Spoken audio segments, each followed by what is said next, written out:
very visual creatures, whether it's in your mind or with the eyes. And so a lot of times when someone says a word, either you're seeing it, whether it's like a picture, or you imagine in your head. And a lot of times when people think of the word harlot, if they have like an upbringing where they read the Bible, they'll think of something in a Bible. They'll think of a woman dressed very pretty scanty dresses, lots of jewelry, bells twinkling, and it's a woman who's very appealing and very enticing. And a lot of men get very taken up in that in the Bible. So Lawrence Goldstein kind of plays on this word a little bit in his poem, The Harlot Robed in War. And the poem it's mainly about Helen of Troy as the tale told by Euripides, which is a little different than some of the other versions. Because in this version, she's placed in Egypt, and a double of her is in Troy with Paris. So he uses this tale of Helen kind of to depict the false imagery that war gives and how enticing and appealing it is and how it enraptures the human mind. And that humans have a difficulty in the separation for the need of war versus the lust of war. He says that, through his words, he says that we become addicted very easily. We become bewitched by, like when guys go dating, I don't know if you guys have ever heard the word a sparkly shiny. But we get bewitched by these sparkly shinies. It's something that you fascinate your mind on for a little bit, but it doesn't last for long. And he says that this is the way with war. We get enticed in the very beginning. We get drawn in by the mental, visual, and physical appeal. We want to show that we're strong, we're the man. And he says that he has a line where he says Helen follows men in their dreams. And he's not saying Helen per se, but what she represents. She represents the enticement of war. And once you get into war, it kind of falls away. Things don't become as pretty anymore, and you want out. And then once you leave, it's like a seed in your mind where you don't realize it's there until it like germinates. And once again, you're removed from war, and you want to be back there because you only remember the appeal and the enticement. You don't remember anything else. He says, royals resume their privilege, making love in scented sheets, replicating their crime. And I'm not focusing on like the love making here. That's not what he means. He's talking about how wars beget wars. Even as they end and they resolve, they seem to resolve. They set themselves up for a new one, for more fighting and for more war, because we just can't seem to get enough of it. And part of this is due to the false imagery that, let's say, Universal makes with their videos.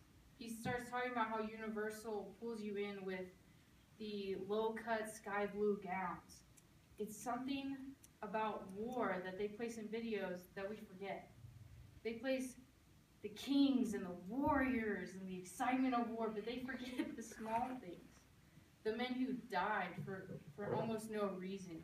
The skulls crushed under the chariots and the grunts and the underclass. And they're just focused on things that they know are going to catch you and draw you in.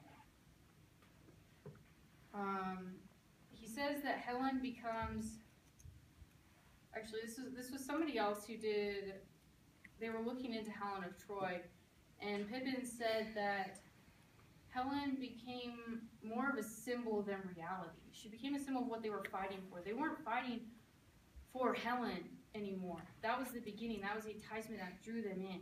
They ended up fighting for honor, because you can't start a war and then just give up and say you didn't win. So they begin fighting for honor and for survival, and things just, they aren't as appealing anymore, and they just never seem to end.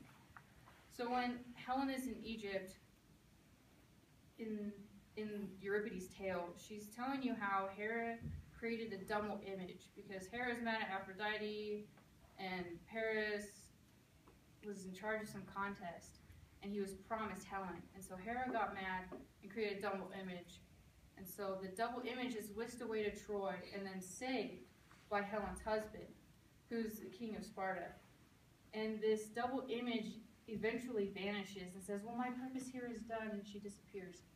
And he begins to see that the double image is like the lies of war. It's the lies, the false reasons, the illusions that are created of, by, and about war. Because when all is said and done, you realize none of it means anything. And it's kind of like a disguise. And so there's a servant in Euripides' tale that Goldstein quotes, and he says, it was for a cloud, for nothing, that we did all this. So he's getting upset and seeing that the original harlot, you can say, disappears. And you experience the lies, the pain, the torture of the mind and body, the death, the decay, the destruction of war. And Goldstein really wraps up his little poem with this line. At the end of enchantment, double-tongued caster, lies sometimes purer than muse's spring. And I guess the best way you can say is when you rise above war, when all is said and done, you really see war for the ugly thing it is. It's not the beautiful harlot you were chasing after anymore. You see the true nature, the enticing illusion, and the lies, and it just, instead of creating hope and the image on yourself that you wanted when you went in for that honor and fame, it just inspires lies, guilt, and hatred of yourself and of the enemy.